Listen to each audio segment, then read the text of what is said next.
India story in a slightly different way. Instead of giving a speech, why can't we have a more audio-visual experience out here? Good with that? Okay to roll? Let's roll. 29, 50, 20. That's good. Friends, India is today, because of Prime Minister's policies, the choices that he made, India has today emerged as a bright spot in a globally, in a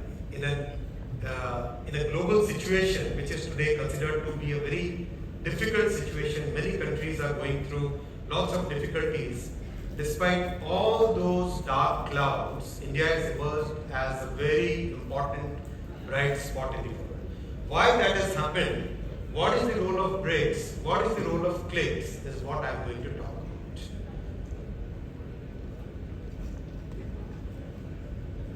When the pandemic hit all of us, all the countries had some choices to be made. What are those choices that India made which are different from the choices that other richer countries, more developed countries made? That's the fundamental difference which needs to be known to all of us. Most of the countries followed a policy of consumption. It was a strategy where you print more, increase the size of your balance sheet of the central banks, and put that money in the hands of consumers, consume. Whereas in India, Prime Minister Modi, he followed a strategy where a very focused consumption, free food grain to 800 million people, free vaccine doses, 2.2 billion vaccine doses, some consumption items, but a great focus on investment, a very big focus on public investment. We all know that 1 rupee invested in infrastructure gives us 3.6 rupees worth economic activity in the economy, right? So this change, this difference is what created a situation where India is today having high growth, moderate inflation, compared to global scenario which is having low growth and high inflation. That's a fundamental difference, and that is showing the results. Structurally, India's economy is changing from 27% at its nadir investment as a part of India's GDP. It has grown to 31%, and this is the public investment program in front of you, friends. From something like 2.5–3 trillion rupees annually, it has now steadily increased from 3 to 3.4 to 4 to 5.5 trillion rupees, 7.5 trillion rupees, and this year's budget, this is 10 trillion rupees.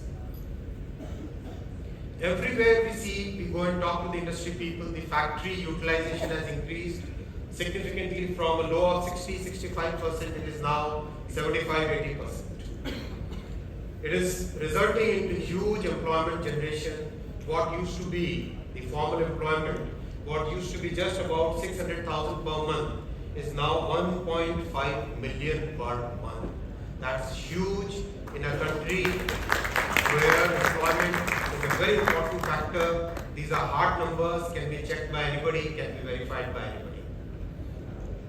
So this is where I would like to shift the gears to what are we doing in railways, what are we doing in telecom, what are we doing in IT and electronics. The three responsibilities that Prime Minister Modi ji has given. I'll talk about railways first. Massive network, all of us know, one of the largest networks in the world. 8 billion passengers carried every year. 8 billion.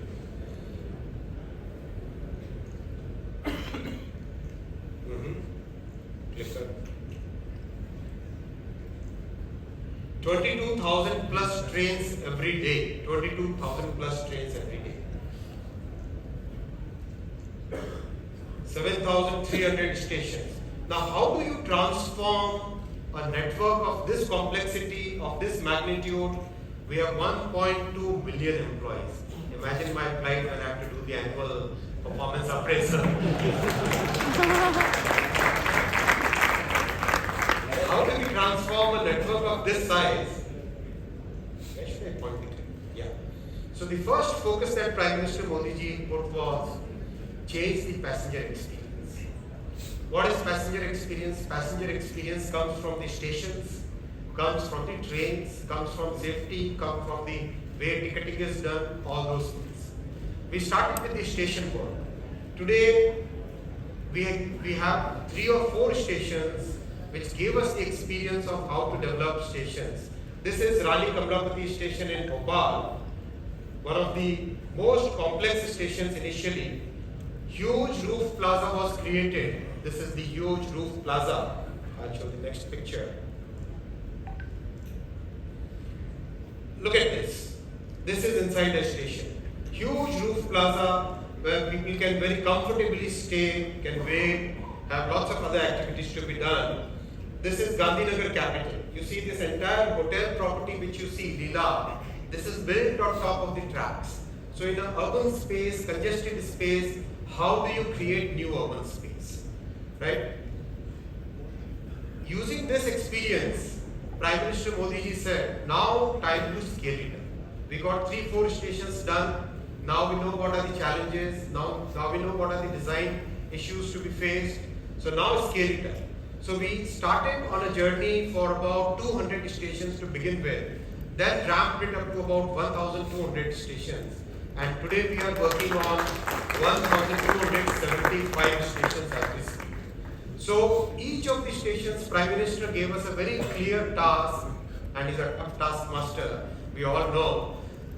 Very clear task that think 50 years ahead. Don't design for today, design for 50 years. Create new urban spaces.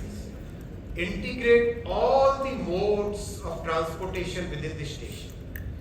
There is city on both sides of the stations. Let the station become the entity which basically integrates both sides of the city, doesn't divide. These are the challenges that we put before us.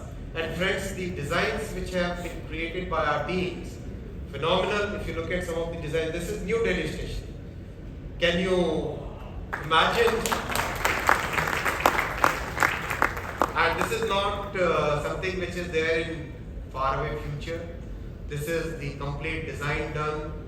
All the urban planning agencies who have to give their permits, some 100 odd permits taken, tender already issued.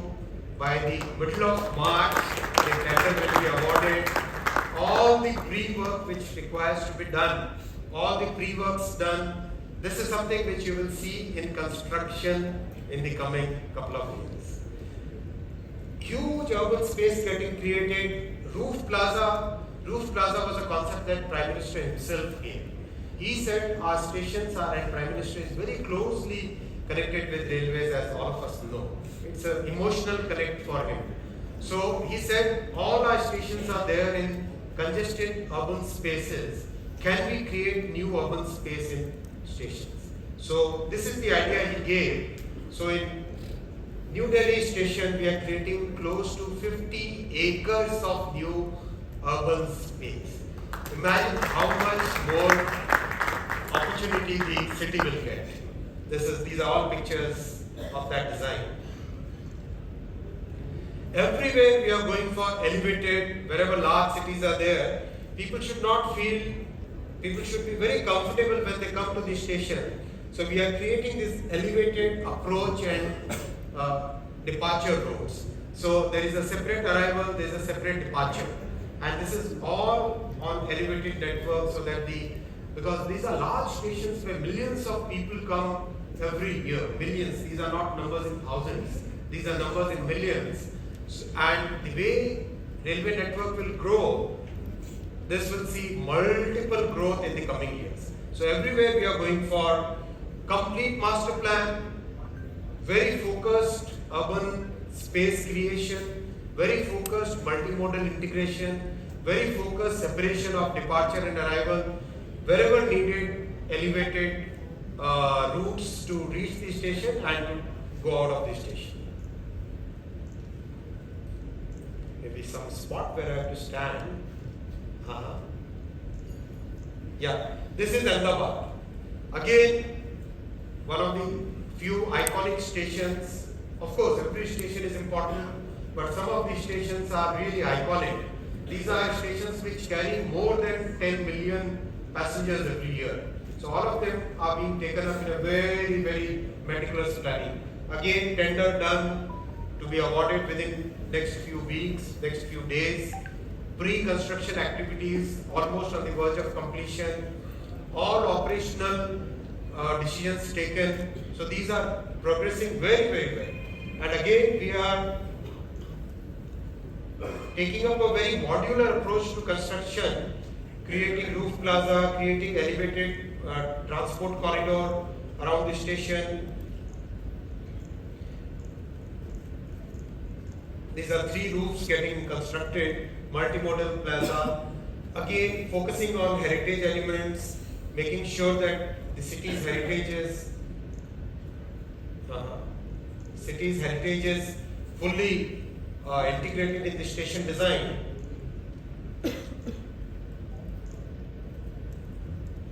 Creating huge roof plaza in Ahmedabad, 15 acres of new urban spaces getting created. This is Mumbai, Chhatrapati Shivaji Maharaj Terminal, one of the heritage terminals of India, what was called PT, now Chhatrapati Shivaji Maharaj Terminal. Phenomenal care we have taken in preserving each and every heritage element. The pillars are of cast iron, which are again a piece of beauty. And each and every pillar, how do we conserve, how do we make sure that the pillar goes on for next 100 years? Each and every element of heritage has been, and this will be comparable to King's Cross station in London by this time. You should feel proud of the work that has been done. All permissions taken, tender done, work to be started in the coming days. And again, Prime Minister gave us, like whatever we do, we work till here and he'll say, no, achieve this. We do this, then he'll say, like, do this. It's like very, very demanding boss. He said that not a single train should be cancelled. How do you reconstruct a station without cancelling trains? It was a very tough task, but friends, meticulous planning, going deep into details. Today we are at a situation where there will be absolutely minimal disruption of traffic at all these stations, and still we will be reconstructing them fully to a new standard. Chennai, Alampur, I'll just quickly flip through all the Kanpur, again very congested area, but creating a modern new building there. I went to IIT Kanpur, so I feel very proud about this. Jaipur, again a very big heritage.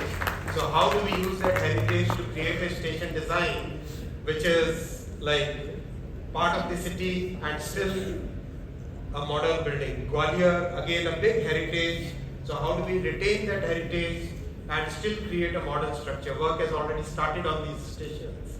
Already tenders awarded, work started, contractors actually working there in the field. This is Prayagraj, a station where when Kumbh happens, you get in a single day 10 million people. On a single day you get 10 million people. How do you design a station for that kind of volume? Phenomenal challenge, but the teams have delivered. Work has started on this, tenders awarded 4 or 5 months back, work has started on this. Again, huge thinking has gone into creating space where that peak traffic of 10 million people, on a single day can be managed in a very effective way. Surat, again huge multimodal. What I wanted to explain was huge multimodal integration. The bus stand, the BRT, metro, everything getting integrated into one multimodal hub. So it's a totally different way of looking at infrastructure. Our Prime Minister always says for PM Gati Shakti program, he says that think of integrating all the modes today itself, so that if you construct something today, it should not get disrupted tomorrow. Bangalore, Visakhapatnam, Safdarjung, Chandigarh. I can show you multiple pictures. All these are the places where work has started. I'm not showing you something which is there out in future. This is where work has started. Delhi can, again, huge transportation challenge, but we created this entire, from the flyover, we created this entire elevated road which runs around the station and make sure that the passengers are not feeling any inconvenience. Lots and lots of thinking has gone into all this. Jammu Tawi, again a piece of heritage, piece of religious culture we incorporate in the city. So PM says, Virasat bhi Vikas bhi. Maintain your, preserve your heritage while you are developing. So that thought process we have maintained in each and every station. Rameshwaram, I'll quickly flip through. This is the report card. Construction started on 49 stations and rapidly moving towards 1275. Friends, this was first part of the passenger experience. Second part of the passenger experience is the Vande Bharat train. A very, very complex piece of engineering. Very complex piece. The Prime Minister gave this challenge that design a world-class train. The first impulse was go out, go to Germany, go to France, go to Japan, import it. But PM said no. It has to be designed by our engineers, it has to be manufactured in India, it has to be really made in India, designed in India train. And the train is a huge success. Almost every 7-8 days a new train is getting launched.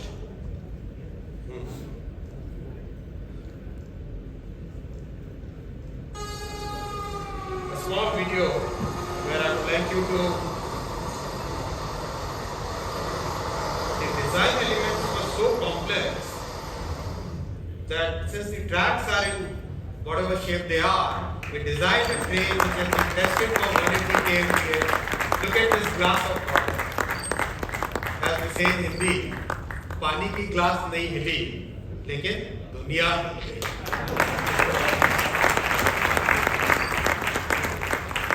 Look at the glass of water, right? It's not stuck there. It's like just like, right?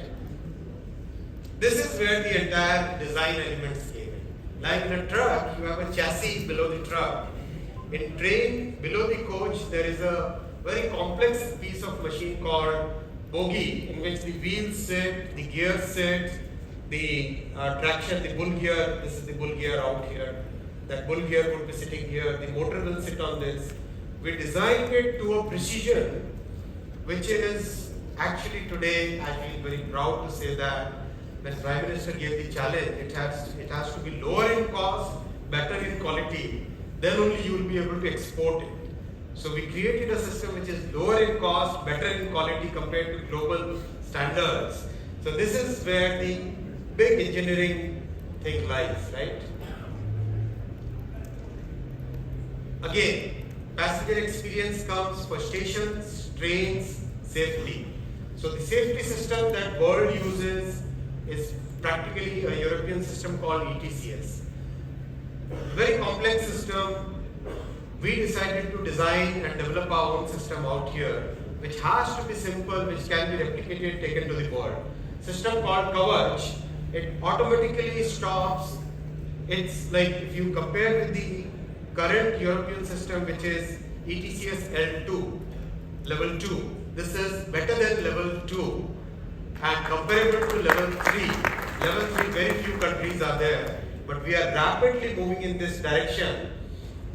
This is a test in which I personally sat in one train, other train there was chairman of railway board, same track, two trains coming at high speed, and the Kavach stops the system exactly at 400 meters automatically.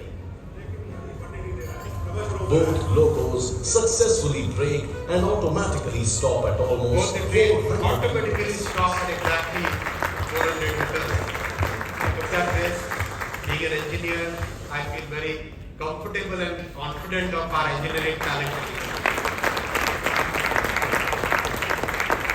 I'll come to the bullet train track, friends.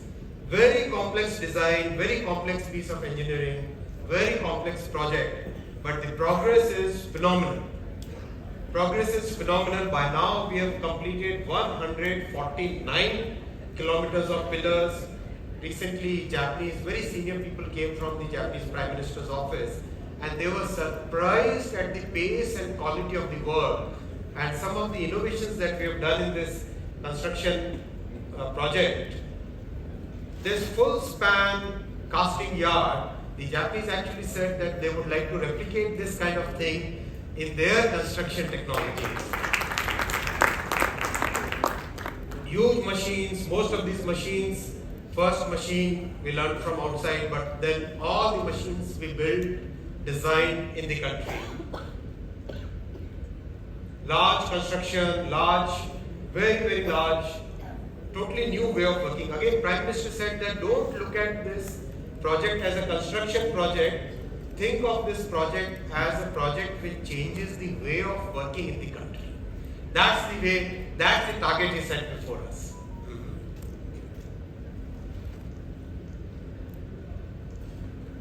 This entire construction process, like once the pillars are done, then this large machine picks up a girder. Each of the girder is like 1,100 tons, 1,100 tons. Picks it up, puts it on this transporter. This is the transporter, 216 wheels it has. Then this transporter goes ahead. It will go up to here. Then this launching gantry will pick it up and put it on the gap between these two pillars. So it's a very rapid construction, very fast-paced construction. And since the country didn't have this kind of, India never had this kind of technology, with this project, this new construction technology has become part of our playbook.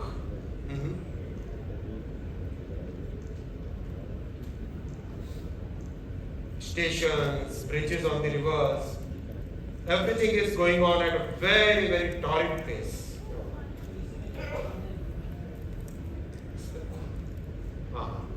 Anand station, Sabarmati station, this is almost now 80% completed. Small video clip of construction activities. Large girders now, good thing is, many of these girder casting structures which we initially imported, now these innovations have happened in places like Rajkot, places like Surat, places like Shri, and today these people have started getting export orders for the casting equipment. Already we have, within a short period, we have exported about some 80 odd consignments of these equipment. This is phenomenal. I mean, look at this construction activity. I feel so proud of it. This is the transporter going up there. The launching girder picks it up. While there is traffic moving down below, without any hassle, coolly this I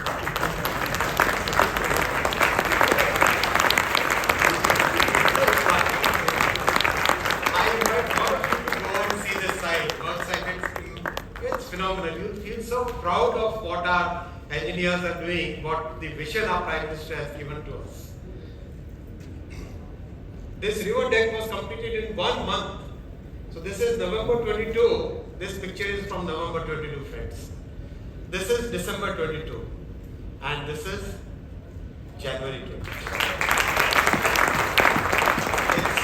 It's a pace that needs to, actually you need to go there and see, to feel it, feel the energy and feel the urge to excel among the engineers. That feeling you'll get only if you go and see it there. No picture can replace that energy that you'll go and see, feel there.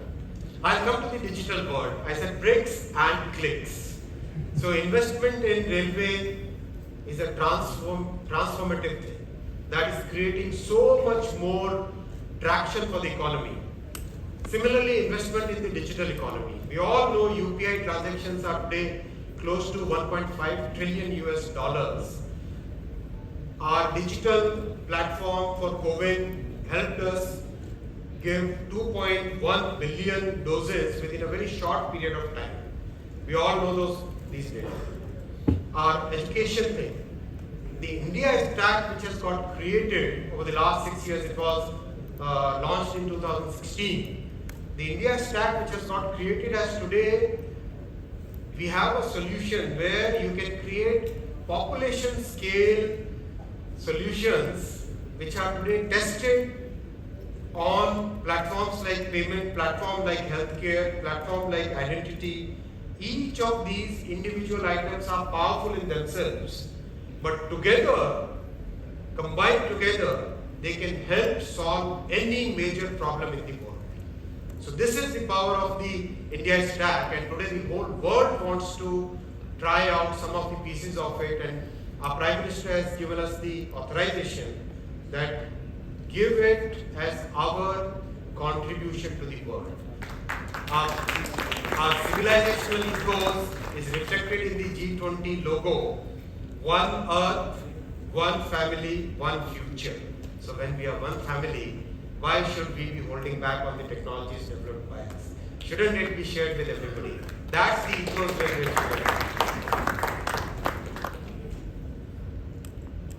multiple things.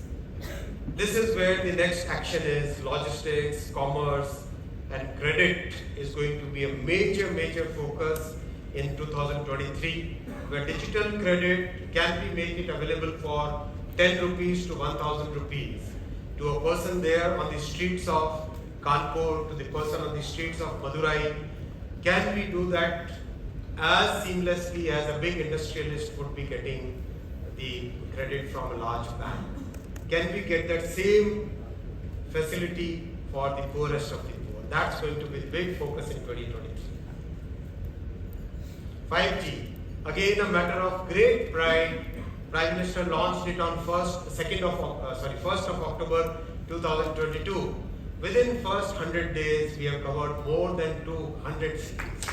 And recently at Davos, the industry leaders actually gave statements, and they were published in Wall Street Journal and all, that this is the fastest deployment happening anywhere in the world. But what gives bigger happiness? What gives bigger happiness is not just the pace of deployment. It is the development of India's own 4G and 5G technology stack. The stack is now ready. It was initially tested for 1 million simultaneous calls. Then it was tested for 5 million simultaneous calls. And now it has been tested for 10 million simultaneous calls. Phenomenal success today. There are at least 9 or 10 countries which want to try it out, and it will be rolled out. I'm very happy to share with all of you Prime Minister's vision of making India as a telecom technology exporter.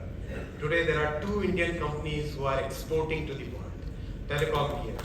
Coming 3 years, we'll see India as a major telecom technology exporter in the world. This is the journey, friends. Time is clicking, the clicker must work fast. Semicon.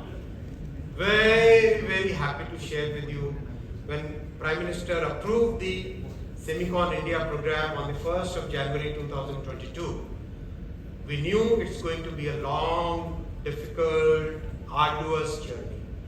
We knew that we'll have to persevere. We knew that nothing can happen in 1 quarter or 1 year. So we promised to all of you that within next 14 to 16 months, we will work hard, we'll interact with everybody, we'll learn from world's experience, and come out with a program which is credible, which will take the country on a good semiconductor journey for next 10 years. We came, as government, we promised to you at this 14 to 16 month period begins 1st of March this year.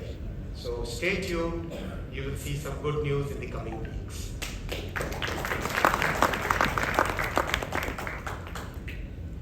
We know about, friends, I'll end it and open it up for questions, saying that India under Prime Minister Narendra Modi's leadership is investing both in bricks and clicks, making sure that the poorest of the poor are getting integrated into an economy which is today increasingly a digital economy. an economy which is today growing at 6 to 8% on a regular basis, on a consistent basis. Thank you very much for your attention.